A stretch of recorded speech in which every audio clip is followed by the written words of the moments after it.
I found a letter, hidden in my childhood home. I was helping my parents move out of my childhood home when a letter suddenly fell from inside an old wall. It had my name on it.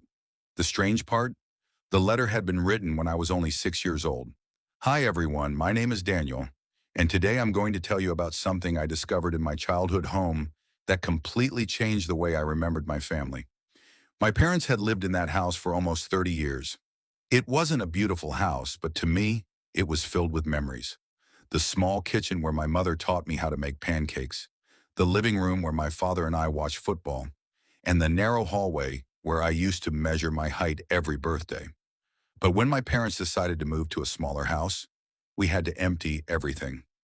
One afternoon, I was helping my father remove an old wooden shelf from my childhood bedroom. Behind it, we found a small hole in the wall. My father looked at it and said, "That's strange. I don't remember that." I reached inside. My fingers touched something soft. I pulled it out. It was an old envelope covered in dust. My heart stopped when I saw my name written across it. Daniel. I looked at the date. It was 24 years old.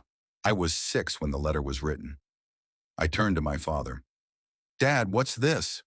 He didn't answer immediately. He simply stared at the envelope. Then he said something that made me even more confused. "Where did you find that?" I told him. He took a deep breath and said, "You shouldn't open it." That was the moment I knew there was something wrong. I had spent my entire life believing my childhood was normal. But now my father was standing in front of me, afraid of a letter addressed to me. I waited until he left the room. Then I opened it. Inside was a single sheet of paper. The handwriting was my mother's. It said, "Daniel, if you're reading this, you're old enough to understand. We didn't tell you the truth because we thought we were protecting you." I stopped reading. My hands began to shake. The letter continued. "Before you were born, your father and I made a decision that changed another person's life. We promised each other that you would never know." I couldn't understand what she meant. Then I read the next sentence. "You had a sister." I felt like the room had suddenly become silent. A sister? I had never had a sister. At least that's what I had always believed. The letter explained that my mother had given birth to a baby girl 3 years before I was born. Her name was Emma. But Emma had been seriously ill.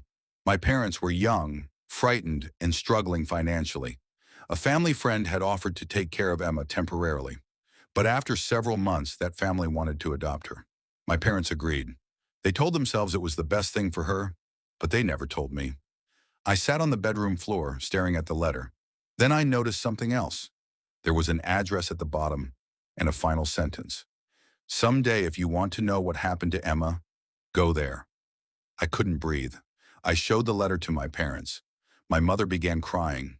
My father finally admitted that Emma was alive. She had been adopted, and my parents had secretly followed her life from a distance. They knew where she lived. They knew she had become a teacher, and they had even seen photographs of her, but they were afraid to contact her. I asked the question that had been inside my mind since I opened the letter. "Why didn't you ever tell me?" My mother looked at me and said, "Because we were ashamed." For the first time, I understood that adults don't always hide the truth because they don't love you.